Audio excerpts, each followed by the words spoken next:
I swear to you, I carved that pumpkin myself. I remember every cut, every jagged triangle. But when I came downstairs this morning, it was smiling differently. Whiter, like it knew something I didn't. I live in a quiet suburb, one of those places that feels like it's permanently stuck in October. Maple trees blaze orange and red, kids' bikes lie scattered on driveways, and every porch has at least one pumpkin waiting to rot. My daughter, Emily, is 6. Halloween is her favorite time of year. This year, she begged to carve her own jack-o'-lantern for the first time. We spent Saturday afternoon in the kitchen. Newspapers spread across the floor. The smell of pumpkin guts filled the air. That damp, earthy scent that sticks to your hands no matter how much you wash them. Emily was so focused, tongue poking from the corner of her mouth as she drew the design with a black marker. Big round eyes, a triangle nose, a crooked smile with one tooth missing. "Just like me," she said, giggling. I helped her cut it. We lit it that night. She clapped her hands as the candle flickered inside. It glowed warm and happy, like it belonged to her. That was Sunday. By Monday morning, it looked different. When I went downstairs to pack her lunch, I noticed the mouth first. It wasn't crooked anymore. It stretched wider, too wide, with more jagged teeth than I remembered carving. I thought maybe the pumpkin was just drying, warping a little overnight. It happens. But the eyes weren't round anymore. They were narrowed, almost like it was squinting, watching. I laughed it off, took a picture on my phone to show my wife, who was already at work. "Pumpkin's warping weirdly," I texted. She sent back a pumpkin emoji and a heart. Normal. That evening, Emily came running in from the porch screaming. She said someone touched her pumpkin. I ran outside. No one was there. The air was still. The candle had burned out. But the pumpkin had changed again. This time the eyes were wider. And the smile, God, it reached almost to the edges of the pumpkin's skin, stretching into thin carved lines like cuts made by trembling hands. "Did you do this, sweetie?" I asked. She shook her head, trembling. "Daddy," he smiled at me when I wasn't looking. Over the next few days, it kept happening. Every morning, a new face.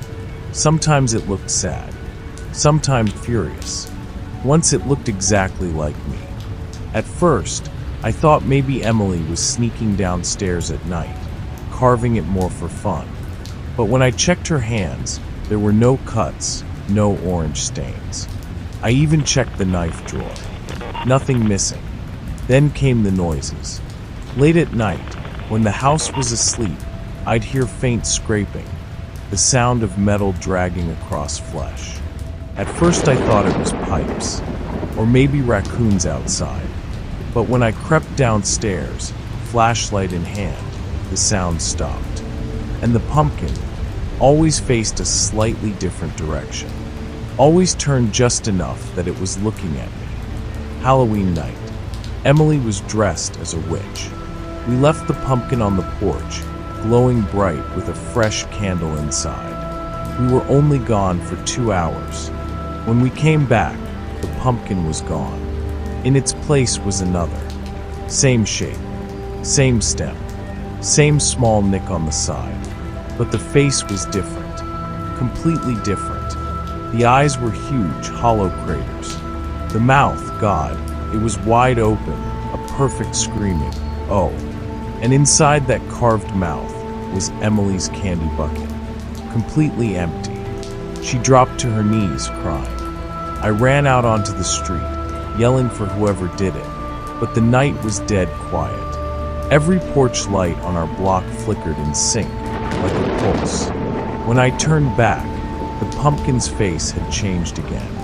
The mouth was closed, and carved across the forehead were 3 new letters. EMI. That night, I didn't sleep. I stayed by the window, watching the porch. At 3:12 a.m., The motion light came on. Someone, or something, was standing there. Tall, thin, its body shifting like smoke. It leaned over the pumpkin and began carving. I couldn't move, couldn't even breathe.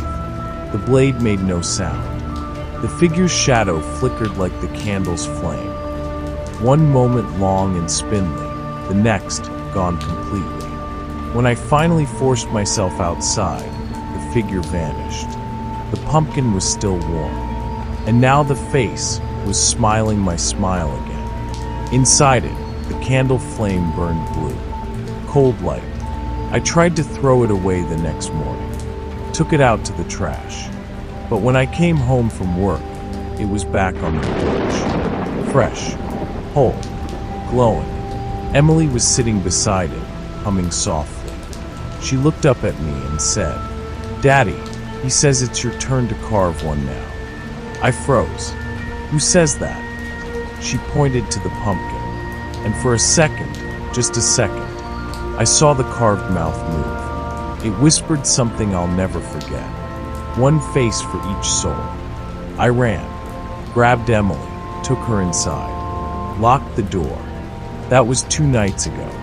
Now there are 3 pumpkins on my porch, each one smiling a little wider than the last. And tonight, I swear I saw the newest one blink. If you're hearing this, don't carve your own jack-o'-lantern this Halloween. They're not decorations. They're invitations.